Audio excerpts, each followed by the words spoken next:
بسم اللہ الرحمن الرحیم۔ ناظرین کرام، آج 17 جنوری 2025، آج کی شام پھر آپ سے مخاطب، اور 15 جنوری کو ہم نے ایک گیپ دیا تھا اور آج یہ ہمارا 8واں ویلاگ ہے جو ہم ریکارڈ کر رہے ہیں۔ ناظرین کرام، آپ کی محبت، آج شام کو میرے تقریباً 200 سبسکرائبر مکمل ہو گئے، اور سوائے 2-3 اپنے خاص دوستوں کے، بلکہ 10 کہہ رہے ہیں، 10-15 کے جو میرے کلیگ رہے ہیں، میرے دوست رہے ہیں، اور ان سے جو بات ہوئی ہے تو ساتھ ہی تھوڑا سا ان سے میں نے ذکر کیا کہ میں نے یہ کام شروع کیا ہے۔ موسٹلی جو ہے وہ سبسکرائبر اس میرے کچھ عزیز و اقربا جو ہے انہوں نے شاید کسی کو کہا ہو، اپنے طور پر میں نے کسی سے نہیں کہا، اور بہت اچھا رسپانس آ رہا ہے اور بہت اچھا لگ رہا ہے کہ ایک سلسلہ دوبارہ سے شروع ہو گیا ہے۔ مجھے یاد ہے کہ کل کا جب ویلاگ ریکارڈ کر رہے تھے تو جو میرا بیٹا ہے وہ کہتا ہے کہ آپ تھوڑا سا ڈریس جو ہے پراپر کر لیا کریں، تو میں نے اسے کہا یار کیا ہوتا ہے، یہ ایک تصویر ایک بات کرنی ہوتی ہے، اپنے دوستوں سے میں مخاطب ہوں۔ تو اس نے کہا جی آپ جب اسکول جاتے تھے، آپ اپنے طلباء سے مخاطب ہوتے تھے تو آپ پراپر اختیار ہو کے جاتے تھے، تو یہاں بھی آپ جن لوگوں سے مخاطب ہیں تو آپ کو اس بات کا خیال رکھنا چاہیے کہ اور زیادہ نہیں تو کم از کم اتنی تیاری تو آپ کی ہونی چاہیے کہ جس طرح آپ اسکول جاتے تھے، کالج جاتے تھے تو تیار ہوتے تھے، تو آپ کو اپنے ڈریس کا اس حوالے سے خیال رکھنا چاہیے۔ تو میرے خیال میں یہ بات مجھے مناسب ہی لگی کہ بات ٹھیک ہے، آپ سے میں مخاطب ہوں تو پراپر طریقے سے ہی مجھے آپ کے سامنے بیٹھنا چاہیے یا آپ کے سامنے آنا چاہیے۔ اس کی ایک بات جو میں نے نوٹ کی، مجھے جو اچھا لگا، مجھے جو فائدہ ہوا کہ نئے سرے سے اپنے اندر ایک جذبہ اور اپنے اندر ایک قوت اور انرجی محسوس ہو رہی ہے۔ جب آپ لوگوں کا رسپانس آتا ہے، آپ جیسے دوست مجھے جب رپلائی کرتے ہیں تو مجھے اچھا لگتا ہے، اور کہیں کہیں جہاں کوئی جھول ہوتا ہے، کوئی کمی ہوتی ہے تو اس کو بھی میرے دوست پوائنٹ آؤٹ کر دیتے ہیں، تو کوشش کرتا ہوں کہ وہ نہ رہے۔ جس طرح کہ میں نے کہا تھا کہ ہمارے جیسے لوگ جو ہوتے ہیں یہ کسی حد تک کیمرہ کانشیس ہوتے ہیں کہ شاید کیمرے کے سامنے بیٹھ کے انہیں بات کرنا اس طرح سے تجربہ نہیں ہوتا۔ زندگی کا ایک بہت لمبا سفر جو ہے وہ اگرچہ بولنے میں گزرا ہے، باتیں کرنے میں گزرا ہے، تقاریر کرنے میں گزرا ہے، لیکن اس طرح ایک اکیلا ایک کمرے میں بیٹھ کے کیمرے کے سامنے اس طرح گفتگو جو ہوتی ہے، اگرچہ مجھے اب تو احساس ہونے لگا ہے کہ میرے سامنے آپ سارے موجود ہیں اور میں بات کر رہا ہوں، لیکن پھر بھی یہ تھوڑی سی تنہائی کا احساس جو ہوتا ہے یہ غالب رہتا ہے۔ آج میں تھوڑا سا اپنا تعارف ایک اور ڈیفرنٹ اینگل سے بھی کروانا چاہتا ہوں کہ پہلے دن چند جملوں میں نے کہہ دیا تھا کہ میرا نام بابر محمود ہے اور میں نے ایک طویل عرصہ جو ہے تدریسی شعبے کے ساتھ میں نے خدمات سر انجام دی ہیں۔ خواتین و حضرات، تدریسی شعبے کے ساتھ بطور ٹیچر جو خدمات سر انجام دی ہیں، اس دوران مجھے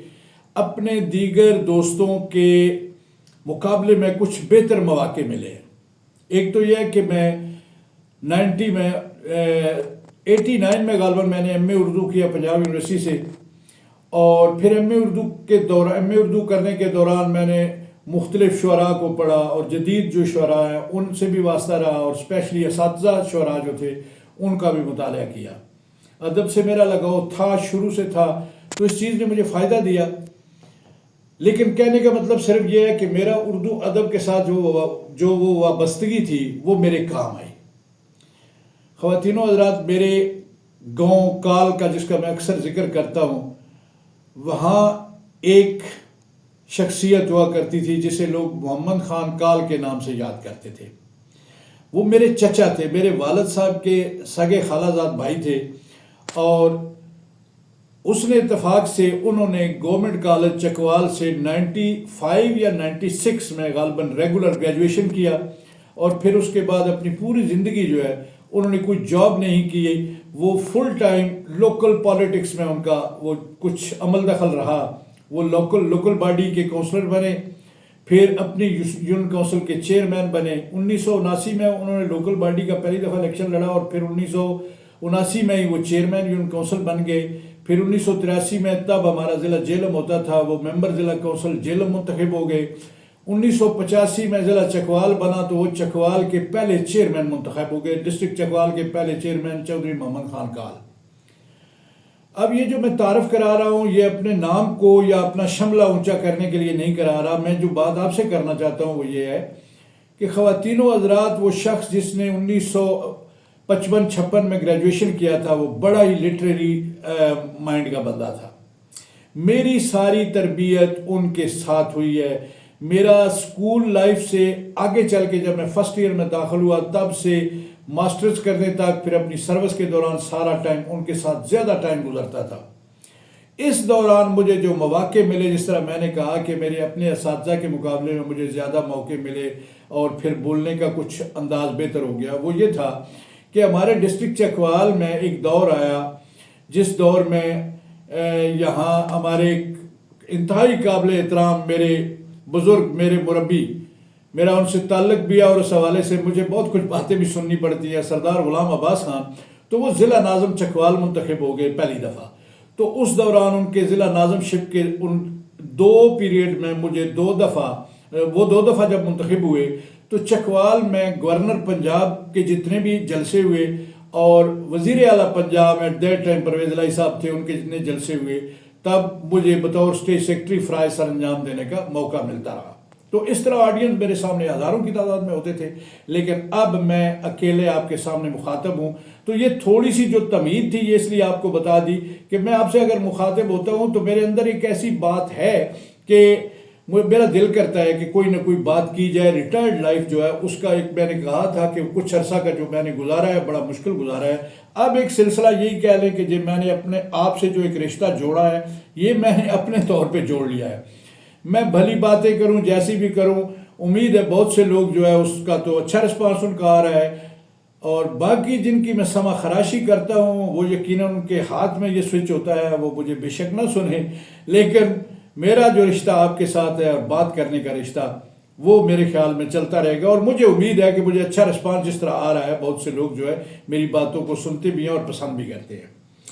آج آخر میں ایک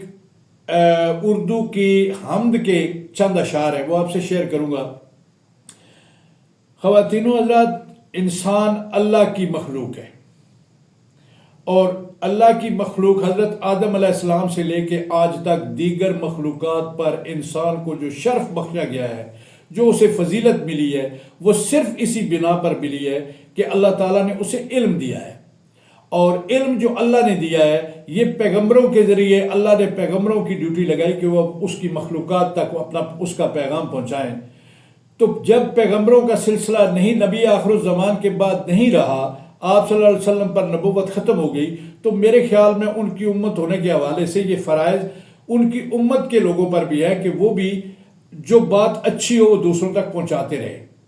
جس طرح کہ ارشاد باری تعالیٰ اس طرح بھی ہے کہ امر بالمعروف و نہی عن المنکر، کہ انسان کا یہ کام بنتا ہے کہ وہ اچھائی کا حکم دیتا رہے، اچھائی کی بات کرتا رہے اور برائی سے دوسروں کو منع کرتا رہے. یہ فضیلت صرف انسان کے پاس ہے، دیگر مخلوقات پر اسے شرف ہی ہے. تو خواتین و حضرات، اس حوالے سے ہم اللہ کی مخلوق ہے، اور یہ حمدیہ اشعار جو میں آج آپ سے شیئر کرنے جا رہا ہوں یہ ڈیفرنٹ اپروچ کے ساتھ ہے. اللہ کی وحدانیت پر اس سے ایمان پختہ ہوتا ہے اور خدا کے وجود پر یقین مزید جو ہے وہ کامل ہو جاتا ہے. شاعر اس شعر میں، ان اشعار میں ابتدا اس طرح کرتا ہے، یہ حمدیہ اشعار جو ہے کہ بنتے ہیں ہر سوال کے پیکر نئے نئے، کھلتے ہیں پھول ذہن میں اکثر نئے نئے، کرتا ہے کون پھول کو خوشبو سے ہمکنار، رکھتا ہے کون آنکھ میں منظر نئے نئے، ایک کہکشاں کے بعد ہے ایک اور کہکشاں، پھر اس کے بعد بھی ماہو اختر نئے نئے، کیوں کر یہ شہر لاکھوں برس پانیوں میں تھے، کیسے بنے زمین پہ سمندر نئے نئے، ہر چیز کہہ رہی ہے کوئی اور ہے یہاں، جس کی رضا کے فضل ہیں ہم پر نئے نئے. خواتین و حضرات، آپ نے محسوس کیا ہوگا کہ اس حمدیہ اپروچ میں جو شعر میں آپ کے سامنے ابھی میں نے آپ کے گوش گزار کیے ہیں، یہ بڑے ہی مختلف انداز اس میں. ایک شعر ہے کہ کیوں کر یہ شہر لاکھوں برس پانیوں میں تھے، کیسے بنے زمین پہ سمندر نئے نئے. یہ بات ہمیں سوچنے پر مجبور کرتی ہے اور سوچنے کی دعوت بھی دیتی ہے کہ اللہ نے اس زمین کو کیسے تخلیق کیا، یہ کائنات کیسے وجود میں آئی۔ بہرحال وہ کریم ہے، وہ رحیم ہے، وہ ہمارا خالق ہے، ہماری کوتاہیوں سے درگزر کرنے والا بھی ہے۔ ہم اپنی زبان سے، ہمارا فرض بنتا ہے کہ ہم اس کی حمد و ثنا بیان کرتے رہیں، اور اس کے ساتھ ہی لگے ہاتھ میں آخری نعت کے خوبصورت 2-3 اشعار آپ کی نظر کروں گا اور پھر آپ سے اجازت بھی چاہوں گا۔ وہ آج میرے ذہن میں اس کے ساتھ ہی آ گئے ہیں، بڑے خوبصورت اشعار ہیں خواتین و حضرات۔ وہ شعر اس طرح سٹارٹ ہوتے ہیں کہ وہ آغاز ہوتا ہے ان کا اس طرح کہ کوئی بھی مدح مگر اس کے حسب حال نہیں، کوئی بھی مدح مگر اس کے حسب حال نہیں، وہ ایک ہستی کے جس کی کوئی مثال نہیں، بغیر مانگے مرادیں وہاں سے ملتی ہیں، بیان درد نہیں حاجت سوال نہیں، جو اس کا دست عنایت نہ کر سکے پورا، کسی فقیر کے کاسے میں وہ سوال نہیں، بہت ہی تیز سہی دشمنوں کی تلواریں، جہاں میں اس میں محمد سی کوئی ڈھال نہیں۔ ناظرین کرام،